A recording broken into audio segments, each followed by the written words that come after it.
Ang mga Aita Magbukun, na karamihan ay nasa Bataan Peninsula, ay may mas maraming Denisovan DNA kaysa sa mga Papuan Highlanders.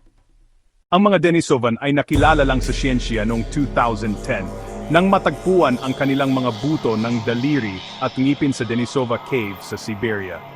Sila pala ang ating mga extinct na kamag-anak, at yun lang ang alam natin. Karamihan sa kasaysayan ng kanilang lahi ay nananatiling misteryo sa siyensya hanggang ngayon.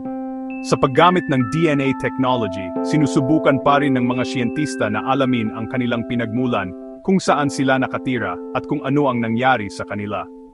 Ang alam natin, gayunpaman, ay ipinapakita ng karagdagang pagsusuri na ang mga Denisovan ay nakipag-asawa sa ating mga ninuno at mga Neanderthal.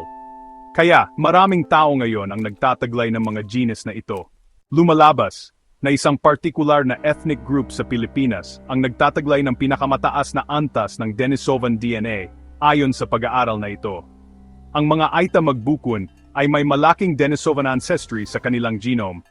Ang mga Negrito, kung saan kabilang ang mga Aita Magbukun, ay sinasabing ang mga unang modernong hominins na nanirahan sa rehiyon mga 30,000 years ago. Sinasabi ng mga natuklasan mula sa pananaliksik na nakipag-ugnayan sila sa mga Denisovan. Kaya ang mataas na antas ng DNA.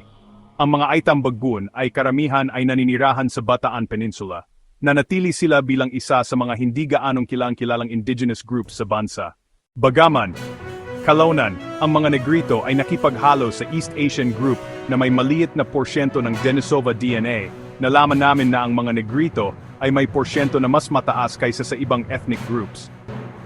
Kung ikukumpara sa mga Australian at Papuan, ang Denisovan ancestry ng mga Negrito ay hanggang 46% na mas mataas, sabi ni Maximilian Larena ng Uppsala University, ang unang may akda ng pag-aaral.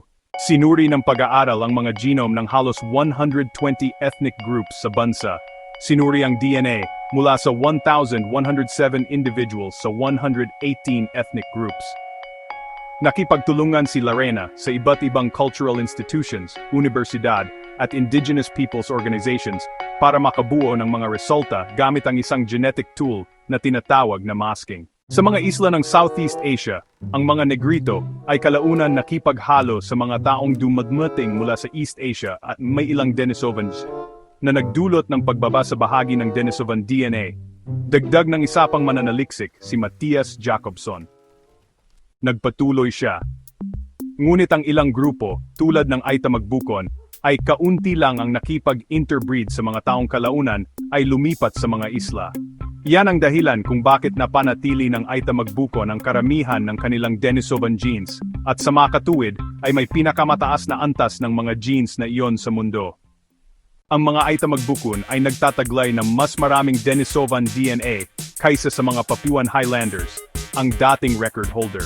Nakakatuwa, sinasabi rin sa atin ng ulat na ito na ilang sinaunang ethnic groups ang nanirahan sa Pilipinas bago dumating ang mga Homo sapiens.